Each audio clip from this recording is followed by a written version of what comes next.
जय हिंद विद्यार्थियों। आइए आज के इस वीडियो में हम बात करते हैं मुद्रा एक अच्छा सेवक किंतु बुरा स्वामी क्यों है।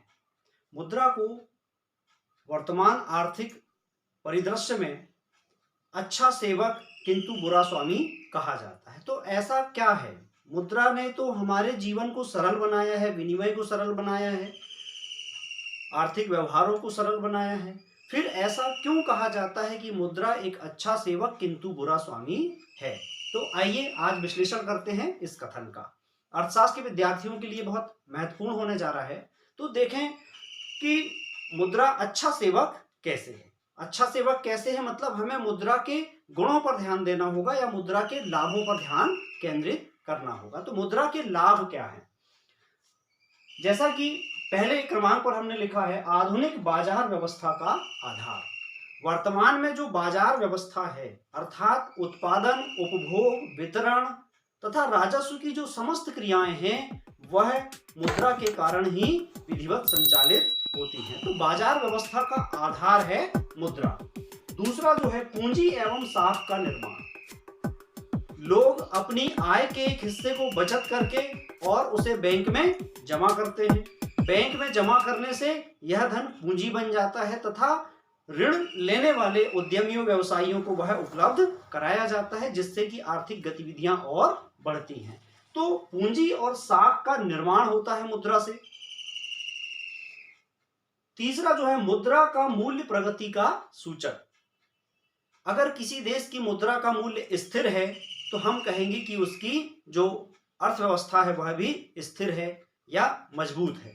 लेकिन अगर किसी देश की मुद्रा का मूल्य गिर रहा है, कम हो रहा है, यानी मुद्रा की क्रय शक्ति कम हो रही है, तो हम कहते हैं कि उस देश की अर्थव्यवस्था भी पीछे जा रही है। तो मुद्रा के मूल्य से उस देश की प्रगति का पता चलता है। जैसे कि आप देखें, पिछले कुछ साल पहले जो अमेरिकी डॉलर था वह $1 में 65 भारतीय रुपए होते थे। लेकिन आज जो है, आज $1 ₹73 का है। इसका मतलब यह है कि भारतीय अर्थव्यवस्था की तुलना में जो अमेरिकी अर्थव्यवस्था है वह ज्यादा मजबूत है। तो मुद्रा के मूल्य में वृद्धि होने से हमको पता चलता है कि उस देश की अर्थव्यवस्था कैसी है, अर्थात हमको प्रगति का पता चलता है। पूंजी की गतिशीलता। मुद्रा के कारण पूंजी की गतिशीलता में वृद्धि हुई है। पूंजी को एक स्थान से दूसरे स्थान पर ले जाना सरल हुआ है। हम विदेशी पूंजी को आकर्षित करते हैं, विदेशी निवेश को आकर्षित करते हैं, मतलब पूंजी विदेशों से भारत में आ रही है, भारत में उससे उद्योग धंधे स्थापित हो रहे हैं, जिससे रोजगार के अवसरों में वृद्धि हो रही है। तो मुद्रा के कारण ही पूंजी की गतिशीलता में वृद्धि हुई है। अंतरराष्ट्रीय सहयोग। जब पूंजी की गतिशीलता में वृद्धि होती है तो दो देशों के बीच में आर्थिक सहयोग बढ़ता है, तो यह भी एक सकारात्मक बात है। जो अगला बिंदु है, वस्तु विनिमय के दोषों से मुक्ति। वस्तु विनिमय, जब मुद्रा नहीं थी तब लोग वस्तुओं का आपस में विनिमय किया करते थे या वस्तुओं की अदला बदली किया करते थे। उसमें अनेक कठिनाइयां थी, इस पर हमने एक अलग वीडियो बनाया है। तो वस्तु विनिमय के जो दोष थे उन दोषों से हमें मुक्ति मिल गई मुद्रा के आ जाने से।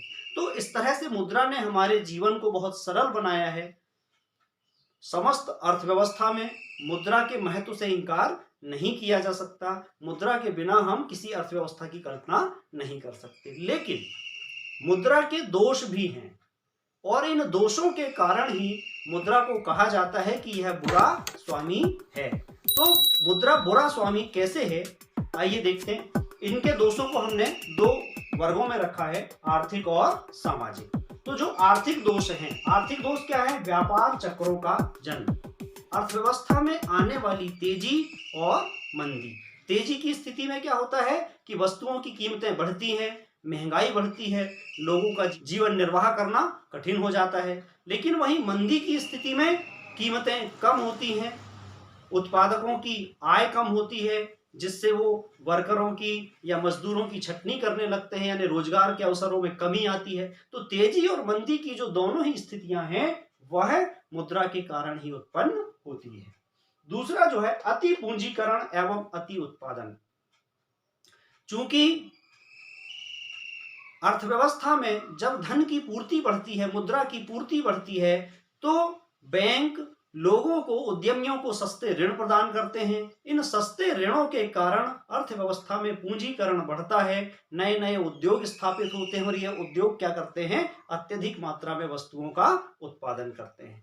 जब अत्यधिक मात्रा में वस्तुओं का उत्पादन हो जाता है तो कीमतें गिरती हैं और फिर अर्थव्यवस्था में मंदी का दौर आ जाता है। तो अत्यधिक पूंजीकरण और अति उत्पादन की स्थिति उत्पन्न हो जाती है।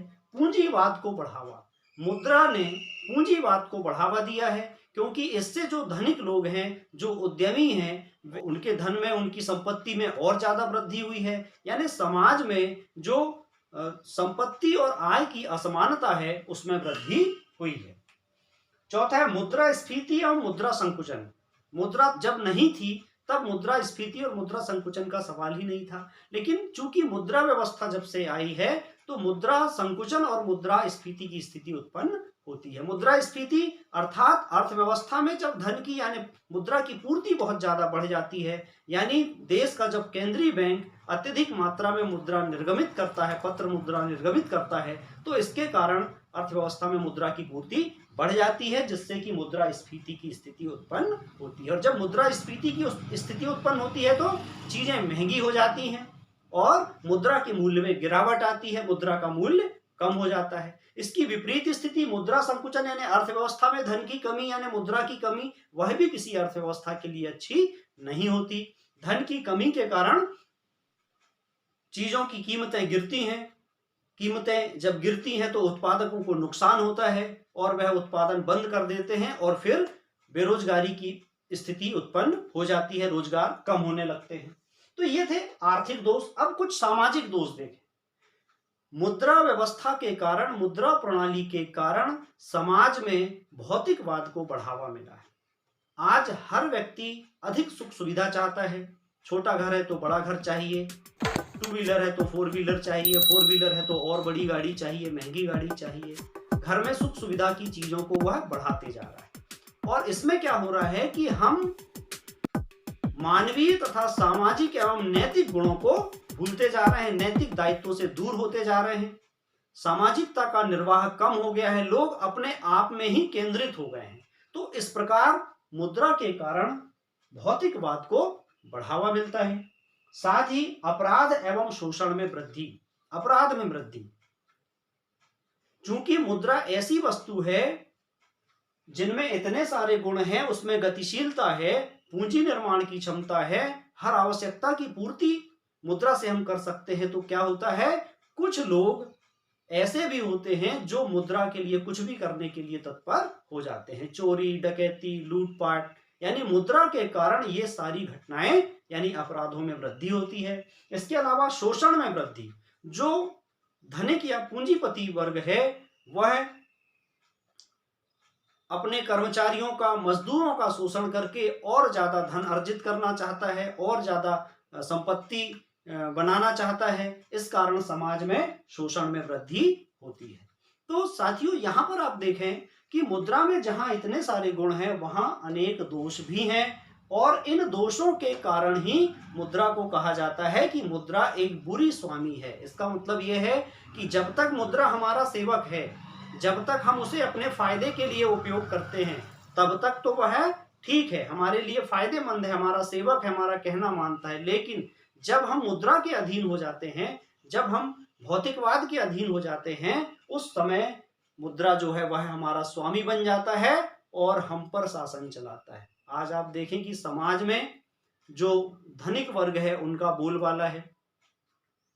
लोग पैसों से कुछ भी खरीदने की इच्छा रखते हैं और खरीद भी लेते हैं। तो इस प्रकार जब धन का बोलबाला बढ़ जाता है, मुद्रा का बोलबाला बढ़ जाता है, तो उस समय मुद्रा जो है एक बुरा स्वामी बन करके और लोगों से नैतिक अनैतिक सारे कर्म करा लेता है। तो इस प्रकार हम समझ गए कि यहाँ पर मुद्रा को एक अच्छा सेवक किंतु बुरा स्वामी क्यों कहा जाता है। अर्थात मुद्रा के गुण दोषों की विवेचना के बाद हमको पता चलता है कि मुद्रा वास्तव में मानव समाज के लिए बहुत उपयोगी है और इसके कारण हमारी अनेक समस्याओं का समाधान हुआ है। लेकिन जब मनुष्य इसके अधीन हो जाते हैं तब यह बुरा स्वामी साबित होता है। तो अर्थशास्त्र से जुड़े हुए अन्य वीडियो देखने के लिए हमारे चैनल से जुड़े रहें। अपने आगामी वीडियो तक के लिए नमस्कार, जय